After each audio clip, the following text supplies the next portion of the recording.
Buenos días, que el Señor les bendiga, es un gusto estar con ustedes. Quisiera invitarles a que me acompañen en sus Biblias en el Evangelio según San Juan capítulo 12. En preparación para este mensaje, quiero invitarles a que me acompañen en una oración. Y antes de hacer esta oración, quiero invitarles a que se unan a nuestro grupo. Se llama Asamblea Cristiana Online. Les invito a que den like a la página.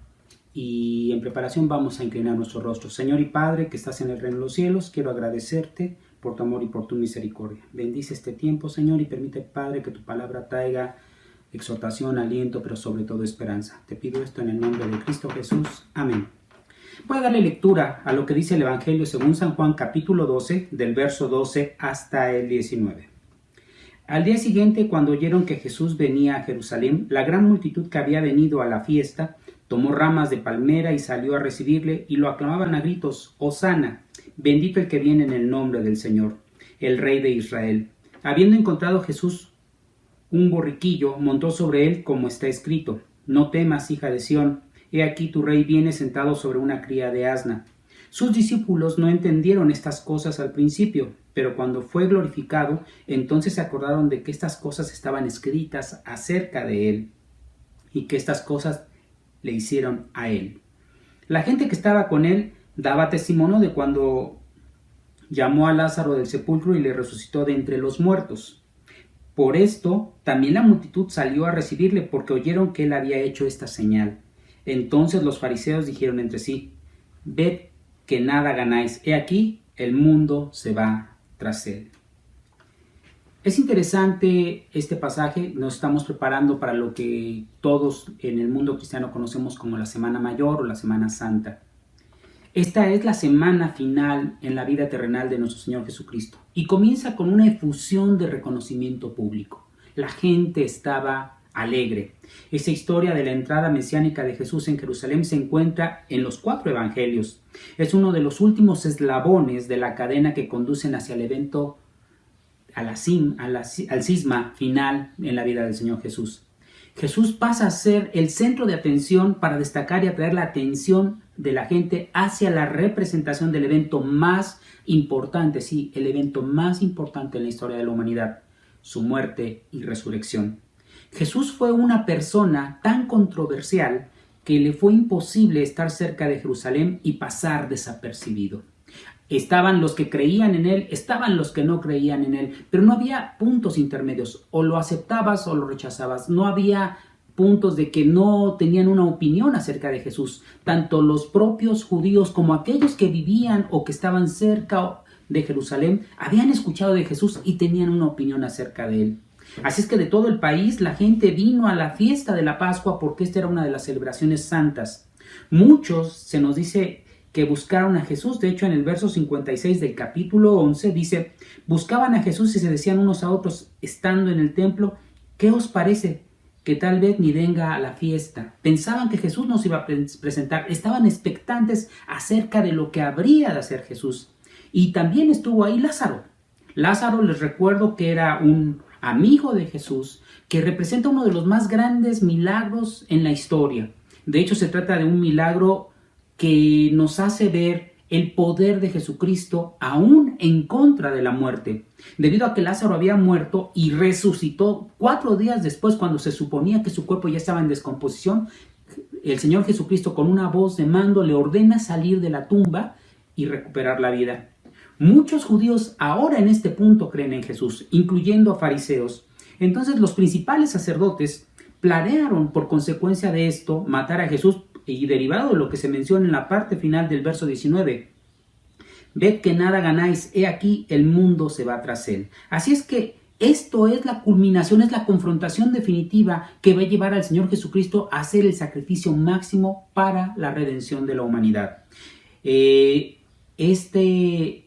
fin de semana, ese fin en el cual Jesucristo habrá de ser crucificado el viernes y resucitado el domingo, Jesús nos estaba dando la muestra de que él había venido a cumplir el plan trazado por su Padre, a obedecer lo que el Señor le había enseñado, lo que le había ordenado hacer, y esto sería el punto de inicio para que él, posteriormente de esta resurrección, recibiera la gloria.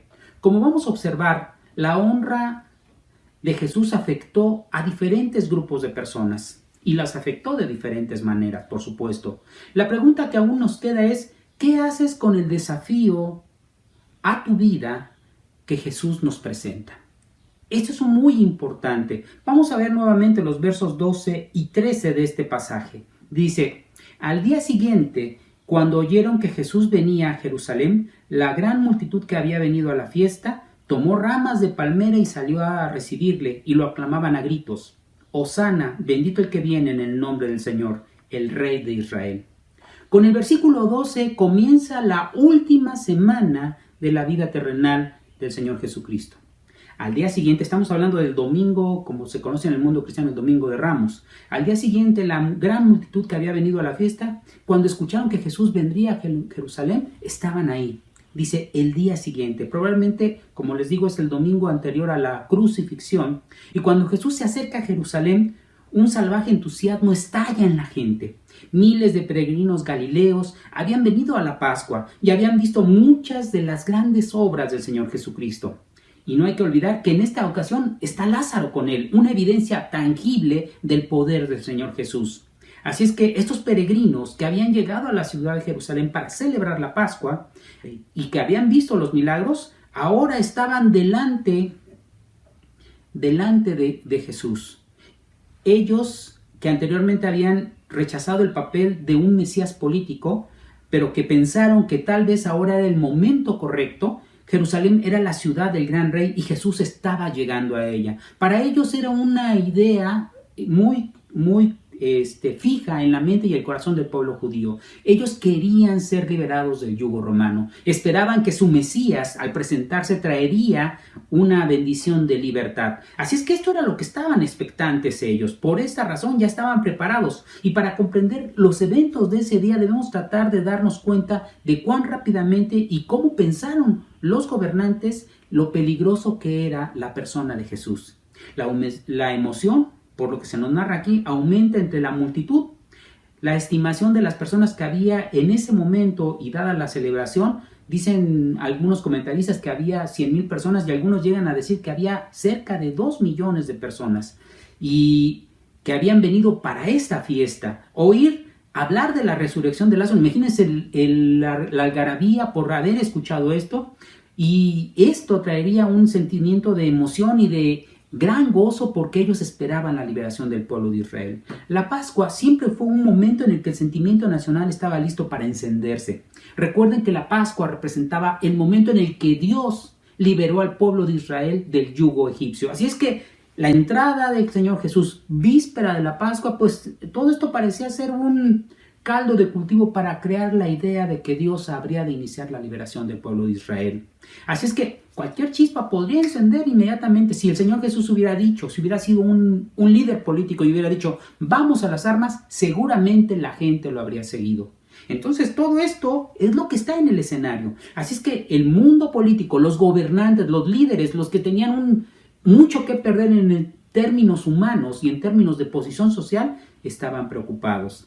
Así es que los gobernantes habían decidido, por lo tanto, hacer o cometer 2 homicidios. Uno, el del Señor Jesús, y el otro, el de Lázaro. ¿Por qué Lázaro?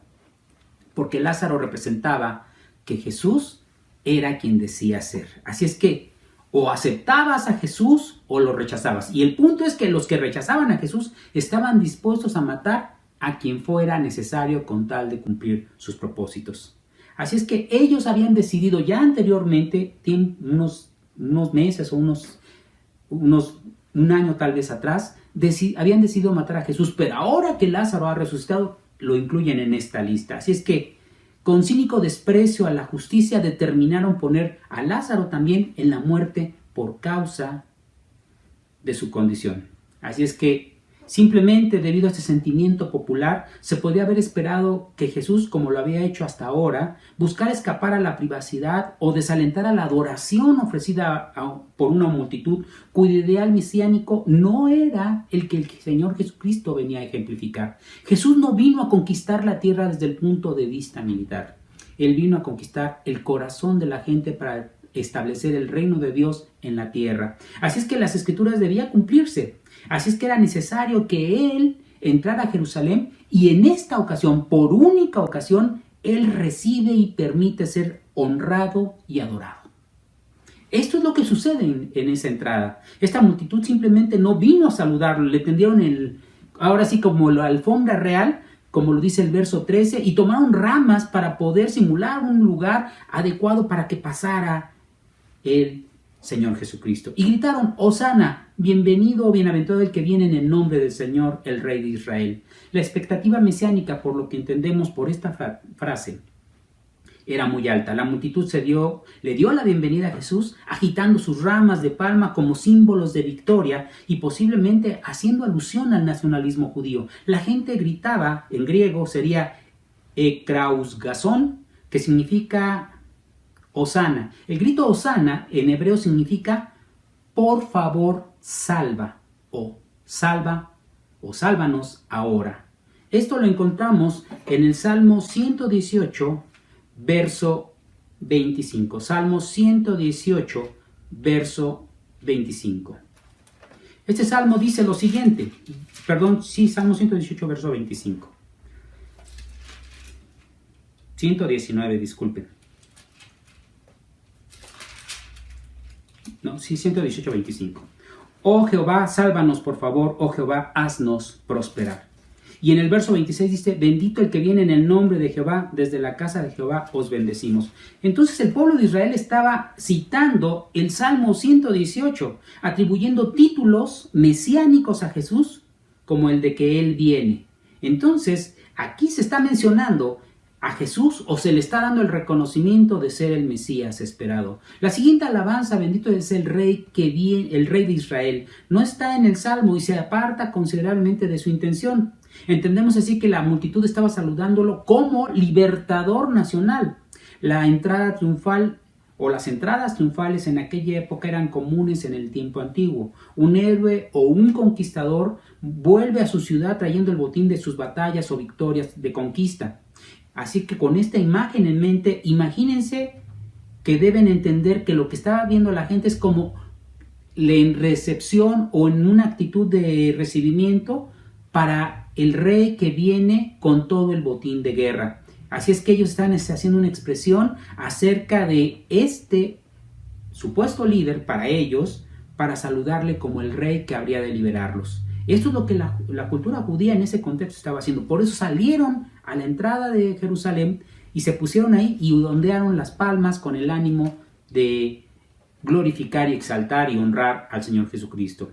Ahora, vamos a ver el verso 14 al 16. Dice: habiendo encontrado Jesús un borriquillo, montó sobre él, como está escrito: no temas, hija de Sión, he aquí, tu rey viene sentado sobre una cría de asna. Sus discípulos no entendieron estas cosas al principio, pero cuando Jesús fue glorificado, entonces se acordaron de que estas cosas estaban escritas acerca de él y que estas cosas le hicieron a él. Jesús aceptó esta entusiasta bienvenida y esta adoración como si fuera rey. Sin embargo, como vemos en el versículo 14, él eligió un burro en lugar de un caballo para hacer la declaración de que él era un tipo de rey diferente o Mesías de lo que ellos esperaban. Jesús entró en un burro joven, un borrico o borriquillo. Se sentó en él como estaba escrito. Quiero aclararles por qué este simbolismo es muy particular. Había dos tipos de procesiones o desfiles en la ciudad de Jerusalén en este momento. Estamos hablando del año 30 después de Cristo, cuando estoy hablando de dos direcciones diferentes. Estoy hablando de dos direcciones literales, figurativas y espiritualmente. Estas dos procesiones se polarizaron casi todos los aspectos. Una de las procesiones, la imperial de Roma, que demuestra su poder, autoridad y soberanía con el representante de Roma, estoy hablando de Poncio Pilatos, a la cabeza de una columna de una caballería militar de soldados. Y aquí vemos a Poncio Pilato está flexionando los músculos militares y políticos de Roma. La otra es la humilde procesión del reino de Dios, que demuestra su presencia en un mundo dominado por la fuerza. Y su mensaje es completamente diferente, un mensaje de paz, de humildad y de amor. Así que la presencia de Pilato en Jerusalén durante la fiesta de la Pascua era un conocimiento común para los judíos de este tiempo. Pilato tenía que estar en Jerusalén con una gran cantidad de judíos altamente religiosos y emocionalmente cargados en el sentimiento de libertad y de independencia. Así es que en esta semana él tenía que estar preparado, por lo tanto él tenía que entrar para mostrar o llegar a Jerusalén con una muestra de su poder. Por eso entró en una procesión militar, llevando un ejército y preparándose para lo que pudiera ocurrir. Mientras que vemos por el otro lado, vemos a Jesús, que él viene del este, por el monte de los Olivos, viajando desde Galilea y que estaba a unos cientos de kilómetros al norte. Pilato llegó a Jerusalén desde el oeste, mientras viajaba desde Cesarea.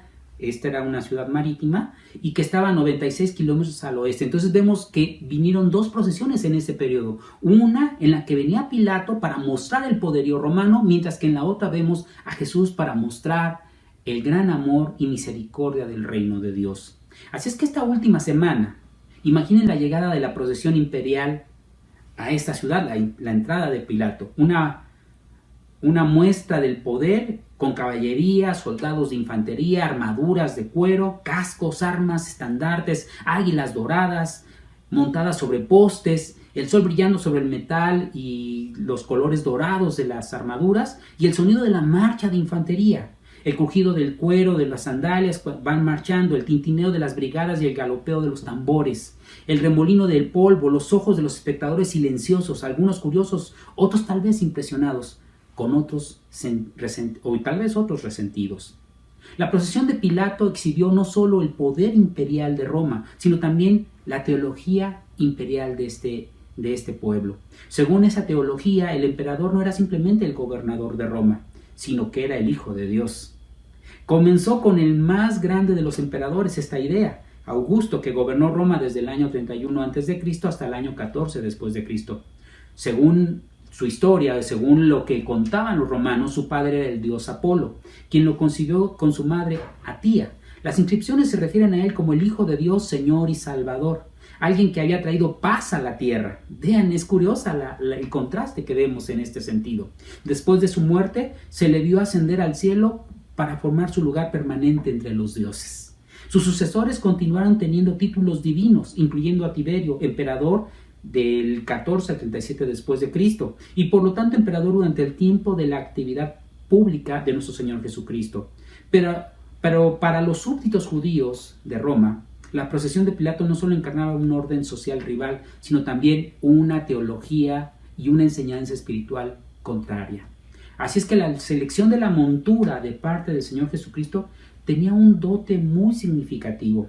Mateo 21, del verso 1 al 7, dice que Jesús envió a sus discípulos, se nos cuenta una historia, que envía a sus discípulos a buscar a un burrito, un animal específico. Él podría haberlos enviado a encontrar a alguien para que eligiera un animal, el que fuera, pero no, él manda específicamente a buscar este animal. El hecho de que Jesús montara en la ciudad un burro joven era una señal de paz. Él no montaba un caballo en señal de guerra, o no portaba una espada o no usaba una corona. Así es que vemos un contraste interesante entre la entrada de Pilato, representante del Imperio Romano, y vemos un contraste con la entrada de nuestro Señor Jesucristo en todos los sentidos. Tampoco viajó él con un vehículo con ruedas, como lo hicieron muchos reyes, es decir, como una especie de carretas. Cabalgó a Jerusalén en un burro para simbolizar una concepción de mesiánico radicalmente diferente al que el pueblo de Israel estaba esperando. Querían un héroe conquistador, que estableciera un reino terrenal de dominio y poder, que les diera libertad y que estableciera el reino de Israel en esa región. Este hombre, Jesús, habría mostrado, si quisiera ser ese rey, habría mostrado o montado un corcel, como se nos menciona en el libro de Apocalipsis, pero no, ahora solamente está montando un burrito. Jesús vino como un humilde príncipe de la paz que liberaría a sus seguidores del yo, del pecado y de Satanás. Juan, el apóstol Juan, registra una versión abreviada del cumplimiento profético de esta entrada en el verso 15. Dice: no temas, hija de Sión, he aquí tu rey viene sentado sobre una cría de asna. Su manera de entrar del Señor Jesús cumplió la profecía que se encuentra registrada en el libro de Zacarías, capítulo 9, verso 9. Con la venida de los reyes terrenales, de los grandes reyes terrenales, Dice, hija de Sión es una forma simbólica de referirse al pueblo verdadero de Dios. Aquellos nacidos de Sión, el centro espiritual de Jerusalén, y aquí lo cita Zacarías 9, Jesús es llamado el Rey que viene. El versículo 10 de la profecía de Zacarías lo proclama soberano en toda la extensión de la palabra, pero no solo sobre Israel, sino sobre todo el mundo. Así es que Jesús viene a ser el Rey de reyes y Señor de señores. Pero ahora lo vemos como el Rey humilde. No es un hombre de carros y caballos de guerra, ni de espadas o arcos, sino que va a traer la paz a todas las naciones. Su regalo es un regalo de paz, un regalo de vida, no de conquista. Por lo tanto, Jesús está forzando a una reinterpretación mesiánica de sus propósitos en la multitud que lo está recibiendo, la cual está atrapada en una pasión frenética por la realeza de Jesús. La entrada mesiánica ha alcanzado su máximo en este momento. En el verso 16 leemos lo siguiente: sus discípulos no entendieron qué era lo que estaba ocurriendo. Es una especie de paréntesis sobre el evento, sobre la historia que se nos está narrando. Esas cosas que sus discípulos no entendieron al principio, pero cuando Jesús fue glorificado, entonces recordaron todos estos acontecimientos y que habían sido escritos acerca de Jesús. Jesús vino a cumplir lo que la palabra de Dios había establecido con anterioridad a través de los profetas. Ahora Jesús tenía que cumplir ese calendario específicamente de la manera correcta. Jesús no vino a hacer su voluntad, vino a cumplir y a completar la voluntad del Padre en la tierra. Así es que las multitudes no son las únicas que no comprenden la verdadera naturaleza de la misión mesiánica. Los discípulos de Jesús, aunque cercanos a Él y participantes de todos estos eventos, se nos dice en este verso 16, no entendieron nada. Carecían de la perspectiva de la cruz, de la resurrección y de la ascensión. Por esta razón y por este desconocimiento aún dentro de los discípulos de Cristo, ahora podemos entender por qué el pueblo de Israel estuvo unos días después dispuesto a sacrificar al Señor Jesús. No entendían el enfoque que Cristo traía a la tierra. No fue hasta que Jesús fue glorificado que estos discípulos, llenos del Espíritu Santo, entendieron el verdadero significado de lo que había ocurrido no solo en este evento, sino a lo largo de toda la vida del Señor Jesucristo. Siempre es el Espíritu de Dios quien nos guía a comprender la verdad acerca de Jesús. Así es que estamos viendo aquí que esto que está ocurriendo era el preámbulo para su muerte. Ahora vamos a leer del verso 17 al 19. Dice, la gente que estaba con él daba testimonio de cuando llamó a Lázaro del sepulcro y le resucitó de entre los muertos. Por eso también la multitud salió a recibirle, porque oyeron que él había hecho esta señal. Entonces los fariseos dijeron entre sí, ved que nada ganáis, y aquí el mundo se va tras él. Juan nos recuerda en el versículo 17 cuál fue el catalizador que agitó a la multitud, y este catalizador fue la resurrección de Lázaro. Así que la gente que estaba con él cuando llamó a Lázaro fuera de la tumba y lo resucitó de entre los muertos, continuaba testificando acerca de este gran milagro. Las personas que vieron a Jesús resucitar a Lázaro de entre los muertos testificaron a otros, a un grupo diferente que se encontraba allí proclamando al Señor Jesús como Rey, lo que ellos habían visto. Así que la noticia del gran signo milagroso se extendió por toda la ciudad. Quiero decirles algo importante. Cuando ustedes vean la historia de la resurrección de Lázaro que se narra en el capítulo 11, un capítulo antes, quiero comentarles que hay algo muy particular. El pueblo judío de aquella época creía que una persona que moría dejaba su cuerpo terrenal 3 días después de muerto, su parte espiritual, su esencia espiritual. Así es que cuando el Señor Jesús va a ver a Lázaro el 4º día, se da cuenta la multitud de que esta persona, para ellos ya estaba muerta literalmente. No había posibilidad de que estuviera medio muerto o que estuviera en una condición médica que le permitiera estar en un estado de muerte. No, para el pueblo judío esta persona ya estaba muerto. Inclusive una de las hermanas de Lázaro dice que no abrían la tumba porque ya estaría oliendo mal, estaría apestando. Entonces, en este contexto, Jesús resucita y muestra y hace evidente que Él tiene poder para hacer la resurrección y la vida, que posteriormente les va a decir a sus discípulos en el capítulo 14. Él dice, yo soy la resurrección y la vida. El que cree en mí, aunque esté muerto, vivirá. Entonces vemos que Él tiene poder para explicar y para establecer estas frases. En el verso 18 se nos dice que las multitudes lo buscaron por esta razón. También la gente fue y lo encontró porque oyeron que Él había realizado esta señal. El tamaño de la multitud siguió aumentando. Grupos de personas salieron a recibirlo. El significado que fue por la señal que realizó Jesús, y esta es la razón por la que la gente salió. Levantaron a un hombre con 4 días en la tumba, era un símbolo lleno de significado. Era un medio de enseñarle a los hombres una verdad espiritual y guiarlos a Dios. La resurrección de Lázaro nos demuestra que Jesús es la resurrección y la vida y que tiene el poder para vencer a la muerte. Sí, Él tiene el poder para vencer a la muerte. El hecho de que Lázaro fuera resucitado no es la única resurrección, pero es la única que tiene tanto tiempo de muerte en la que el cuerpo se supone o ya debería estar descompuesto y el Señor lo trae a la vida.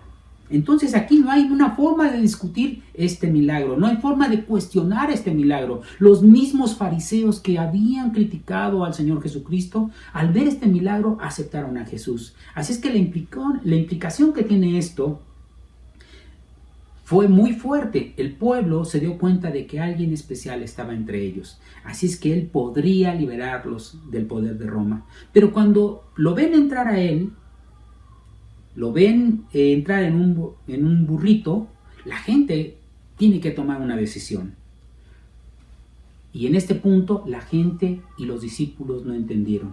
Las autoridades entendieron lo que estaba sucediendo, como lo dice el verso 19, y esto no fue de su agrado. Entonces los fariseos se dijeron unos a otros, ¿ven que no estamos haciendo nada bien? Miren, el mundo se va tras de Él. La recepción masiva de Jesús hizo que los planes de los fariseos para matar a Jesús fuera imposible. Se estaban volviendo cada vez más aprensivos. Temían que comenzaran a liderar una banda de luchadores por la libertad con el ánimo de libertar a la gente de sus actuales autoridades y líderes, que eran los romanos. Tanto los romanos que se encontraban ahí como los judíos en el poder estaban ansiosos porque sus intentos previos por detener a Jesucristo habían fracasado y ahora necesitaban darle un fin. Entonces continuaron buscando alguna manera. Se nos narra en el Evangelio de Marcos capítulo 14 verso 1-2, dice que buscaron alguna manera astuta para arrestar a Jesús y matarlo, pero no durante la fiesta, decían, porque la gente podía alborotarse. Reconocieron que el mundo entero se había ido tras de Él. Fíjense qué curioso, ellos dijeron, todos se van tras de Él, eran un poquito exagerados. Un grupo de personas salió a Él. Aunque pensaron que estaban venciendo al mundo, la ironía es que la mayoría de esas personas no creían realmente en Jesús. El oscuro fondo del odio en el corazón de los líderes judíos, que no tenían escrúpulos, hacen que el espectáculo del Domingo de Ramos sea más dramático. También indica el abismo que había en aquellos días con respecto a al sentimiento dentro del pueblo. La gente, ¿qué esperaba ver? A un libertador. Pero un libertador terrenal, no un libertador espiritual. Fue un gran día de proclamación y de aclamación popular para Jesús. Fue un día en el que un pueblo, el pueblo de Israel, en Jerusalén, le dio adoración y exaltación a Jesús. Pero lamentablemente la gente tenía poca percepción espiritual y su adoración o exaltación solamente era de dientes para afuera. La lucha entre la luz y la oscuridad estaba alcanzando el punto más alto. La luz brillaba con gran esplendor en el mundo. Se llamaba a la gente a venir y verse a sí mismos y al mundo como realmente son. Vemos la entrada de Jesús extrapolándose con la entrada de Poncio Pilato. Ambas mostraban algo diferente. Lo que Jesús quería mostrar era que Él venía a libertar y a salvar lo que se había perdido. Él quería mostrar que lo que el hombre necesitaba era un cambio en su interior, no en su condición exterior. Así es que las fuerzas que estaban moviéndose estaban tomando el poder. El pueblo de Israel no entendía que el Señor Jesús no venía a liberarlos físicamente. Los discípulos no entendían que Jesús no venía a establecer un reino terrenal. Ellos no entendieron que todo esto trataba de un reino espiritual. Así es que Jesús, siguiendo como el humilde príncipe de paz, nos hace la siguiente pregunta. ¿Cómo vas a responder a esa entrada de Jesús, a esa ciudad de Jerusalén? La gente en ese entonces tenía una actitud o de adoración o de rechazo. Los que adoraron a Jesús, quiero decirte que no todos fueron completamente honestos. Querían un libertador, pero no la clase de libertador que el Señor Jesús venía a ver. ¿Qué quiero decirte con esto? Muchas veces queremos venir a Jesús solamente si Jesús nos da lo que esperamos. Solamente si Jesús responde a nuestras expectativas. No venimos en términos de aceptar lo que Él nos ofrece como Él nos los ofrece. El Señor Jesús dice, aquí estoy. Te ofrezco mi vida a cambio de que tú me honres a mí y me reconozcas como tu libertador. Esta es la oferta de Jesús. No hay posibilidad de negociación. O aceptas a Jesús o lo rechazas. No puedes esperar que Jesús se manifieste como el Dios Todopoderoso cuando lo único que Él quiere mostrarte es el hombre servidor y humilde servidor del Padre Todopoderoso. El Señor Jesús vino con esto en mente y cumplió cabalmente la orden del Padre. Ahora Él está sentado en la gloria, sentado a la diestra del Padre. Está gobernando como corregente en el reino de los cielos, intercediendo por todo su pueblo. Entonces la oferta sigue en pie. ¿Qué vas a hacer con la entrada de Jesús? La respuesta depende de ti. El Señor Jesús no vino solamente para ser adorado de dientes para afuera. Él vino para que tú tomes una decisión acerca de tu destino eterno. O lo recibes como el príncipe de paz, o lo recibes, o lo rechazas como ese príncipe de paz. Él es el príncipe de paz que vino a establecer paz entre los hombres y Dios. Ese era el propósito principal de Jesús. Esa entrada triunfal vino a mostrar que Él estaba completando lo que el Padre le había enviado a hacer. Ahora solo bastaba que Él derramara su sangre y entregara su vida.